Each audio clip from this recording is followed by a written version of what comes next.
What is good, Battlefielders? This is Kuzu Ranger coming at you from Japan. In today's video, we are going to be looking at the 9K22 Tunguska-M, which is classified as a mobile anti-air vehicle.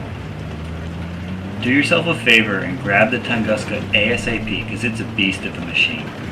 Immediately begin scanning for enemy helicopters. A good chopper pilot will be able to evade and attack well, so watch the skies. Luckily, the average G.I. Joe schmo is going to hover over the center of the map, giving you a perfect chance to shoot him down. Spray to your heart's content, but make sure your shots count. There is very little bullet drop due to high muzzle velocity, so aim where you intend to shoot. The first thing you should notice about the Tunguska is how quickly and smoothly it fires. It comes standard with dual 30mm cannons for a combined firing rate of 4,000 to 5,000 rounds per minute. The cannons can be elevated and depressed from plus 87 degrees to minus 10 degrees, and as such can be used to engage ground, sea, and aerial targets.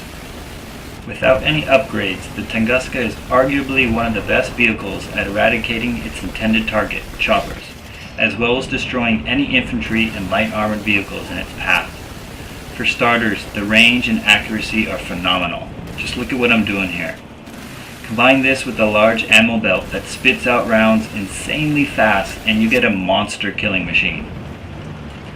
Another important feature about the Tunguska is its size.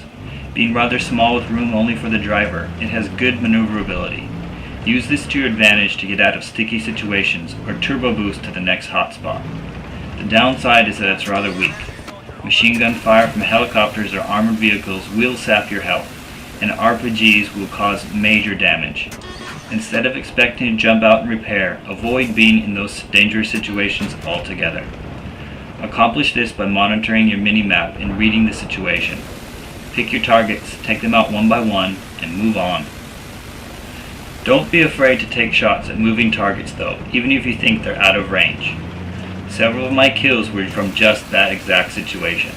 Keep tracking and maintain steady aim on them. You don't realize how weak some of these boats are until you fire a few rounds at them, and then they just blow up.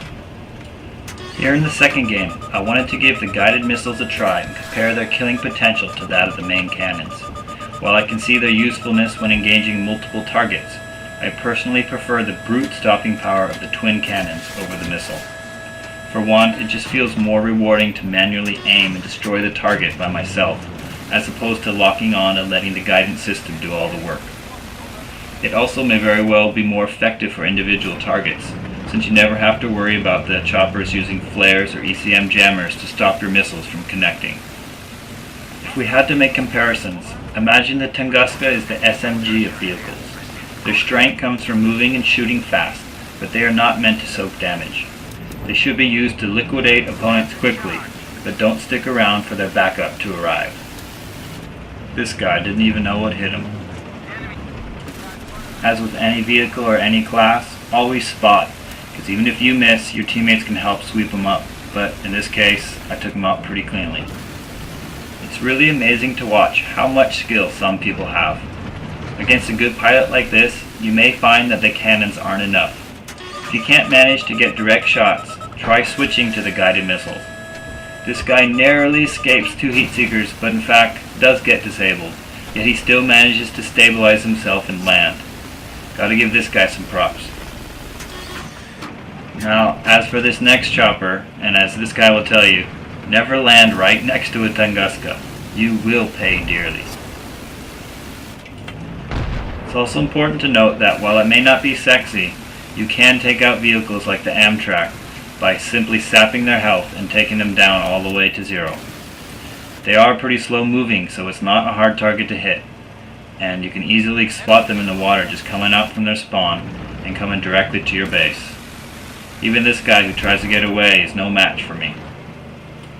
Boost your way to the action, but make sure to assess the situation. Where there is one enemy, there is bound to be more, so scan the area. All it really takes is a few RPG blasts to put you out of commission. This is why it helps to stay behind a wall or building for some cover, just as you would do as infantry.